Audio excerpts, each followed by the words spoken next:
اگر میری گفتگو سن کر کوئی ایک بندہ بھی اپنے آپ کو ٹھیک کرنے میں کامیاب ہو گیا تو میری گفتگو کا مقصد مکمل ہو گیا۔ اعوذ باللہ من الشیطان الرجیم، بسم اللہ الرحمن الرحیم۔ مسجد ایک عظیم اور مقدس ادارہ ہے۔ اللہ کے رسول صلی اللہ علیہ وآلہ وسلم نے اللہ رب العزت کے حکم کے مطابق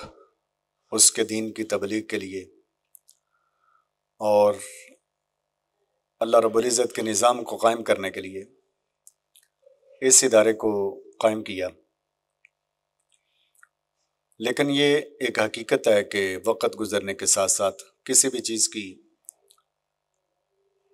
جو حقیقی حیت ہوتی ہے اور اس کی شکل ہوتی ہے یا اس کا جو نظام اور سسٹم ہوتا ہے اس کے اندر تبدیلی بھی پیدا ہوتی ہے۔ بعض اوقات تو وہ تبدیلی اتنی زیادہ ہو جاتی ہے کہ اس کی شکل اور اس کی حیت ہی بگڑ جاتی ہے، اور جس صورت کے اندر یا جس شکل کے اندر وہ ایک نسل سے دوسری نسل تک منتقل ہوتی ہے تو نئی نسل یہی سمجھتی ہے کہ یہی اس کی اصلی شکل اور حیت ہے۔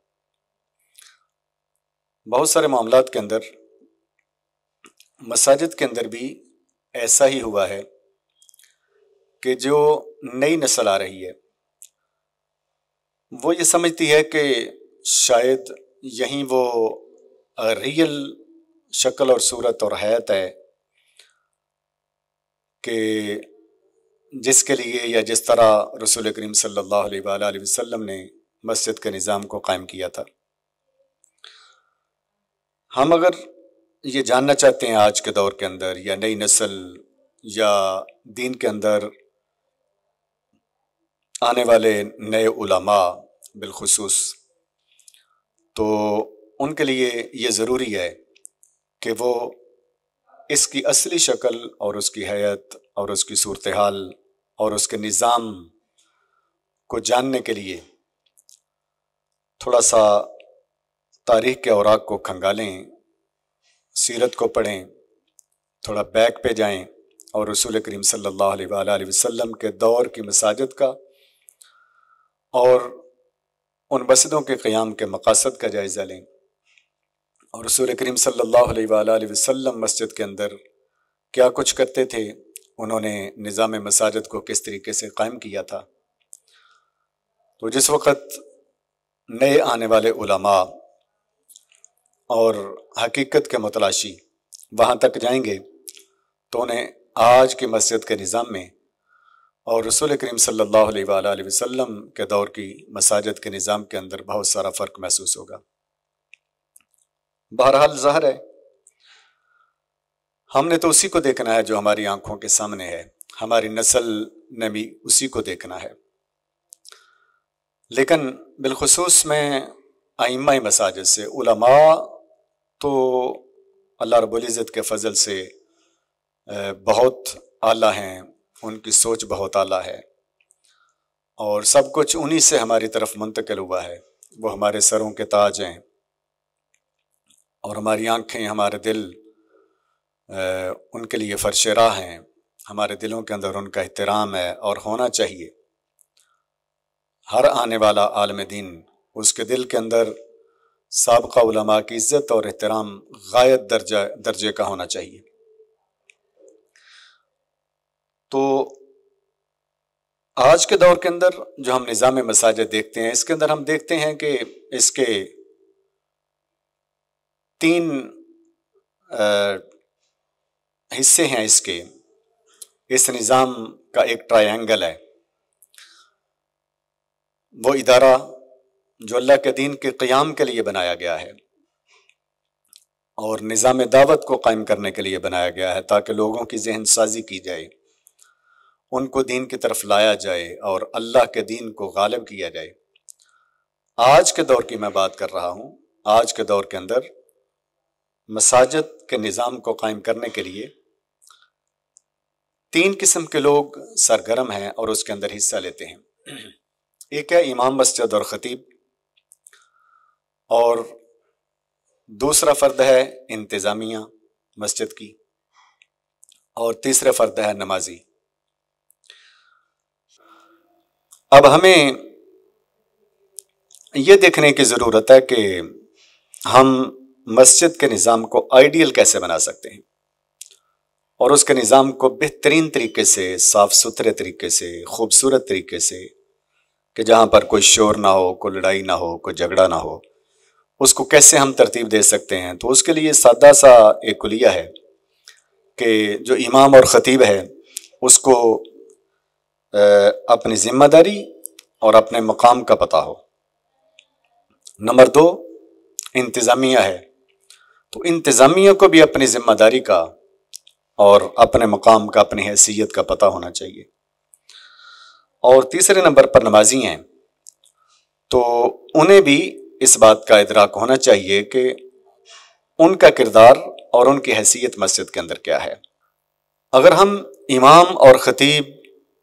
کی ذمہ داری کو دیکھیں تو نماز پڑھانا، بچوں کی تربیت کرنا یا انہیں تعلیم دینا، پھر جمعے کا خطبہ دینا، اسی طرح درس و تدریس کے نظام کو قائم کرنا، یعنی نظام دعوت و تبلیغ جو ہے اس کو قائم کرنا مسجد کے اندر اچھے، خوبصورت اور موجودہ حالات و واقعات کے مطابق، جدید تقاضوں کے مطابق، یہ اس امام اور خطیب کی ذمہ داری ہے۔ اگر کوئی امام اور خطیب اپنی اس ذمہ داری کو پورا نہیں کرتا تو اس کا مطلب یہ ہے کہ اس نے ایسا بوجھ اپنے اوپر لاد لیا ہے کہ جس کو اٹھانے کے لائق نہیں تھا، وہ سمجھتے ہوئے یا نہ سمجھتے ہوئے، جانتے ہوئے یا نہ جانتے ہوئے۔ تو جو بھی امامت اور خطابت کی سیٹ پر آ کر بیٹھتا ہے اسے چاہیے کہ اپنی ذمہ داری کو کما حق کو ادا کرے۔ تو امام اس لیے ہوتا ہے کہ وہ نمازوں کو قائم کرے اور نمازیں پڑھائے۔ اگر کوئی نماز نہیں پڑھا سکتا تو اسے یہ ذمہ داری لینے کی ضرورت ہی کیا تھی۔ اسی طرح خطیب ہے، اگر وہ جمعہ ہی نہیں پڑھا سکتا، اگر اس نے ہر دوسرے جمعے اپنی جگہ پر کسی اور کو ہی بھیجنا ہے، یا اس نے تیاری نہیں کرنی، یا لوگوں کو صحیح طریقے سے واعظ اور تبلیغ ہی نہیں کرنا ہے، اور لوگوں کو دین کی طرف مائل ہی نہیں کرنا، لوگوں کی ذہن سازی نہیں کرنی ہے، تو پھر اس نے اپنی ذمہ داری کو ظاہر ہے پورا نہیں کیا۔ یہ تو تھا امام کی ذمہ داری۔ اور اگر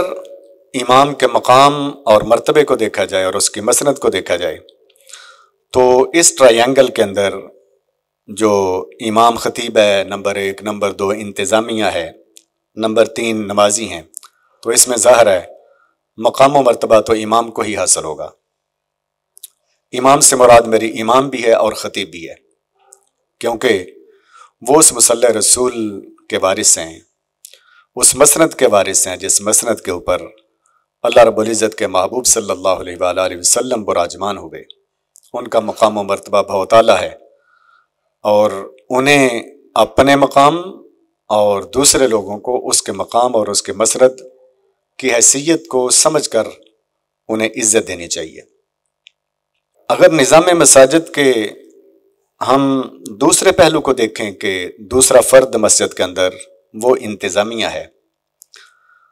تو انتظامیہ کو از خود یا امام اور خطیب کو چاہیے کہ وہ انہیں اپنی ذمہ داریوں کا احساس دلاتا رہے اور انہیں بتاتا رہے کہ آپ لوگوں کی ذمہ داری کیا ہے۔ ان کی ذمہ داری یہ ہے کہ وہ مسجد کے انتظامی معاملات کو دیکھیں اور انتظامی معاملات کے اندر کوتاہی نہ کریں۔ اب انتظامی معاملات کے اندر امام اور خطیب کی تنخواہ بھی ہے، اس کی ضروریات کو پورا کرنا بھی ہے، مسجد کے